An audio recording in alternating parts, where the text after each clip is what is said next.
1-0.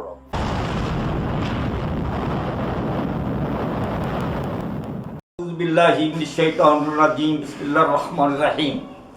اے دانشوران شرق و غرب، گزشتہ 20ویں اور 21ویں صدی کے دوران جتنے بھی پسماندہ، ترقی پذیر اور غریب ممالک نے مغربی دنیا کے سرمایہ دار ممالک سے آزادی حاصل کی ہے، وہ دکھاوے کی جعلی سی آزادی ہے۔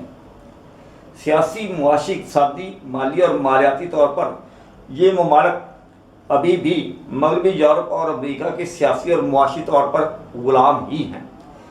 لہذا جب تک تیسری دنیا کے ترقی پذیر، پسماندہ اور غریب ممالک امریکہ، مغربی یورپ کے صنعتی طور پر ترقی یافتہ ممالک IMF اور ورلڈ بینک سے معاشی، اقتصادی، مالی اور مالیاتی آزادی حاصل نہیں کرتے، اس وقت تک ان ممالک کی معاشی، قومی اور سیاسی آزادی بے معنی رہے گی۔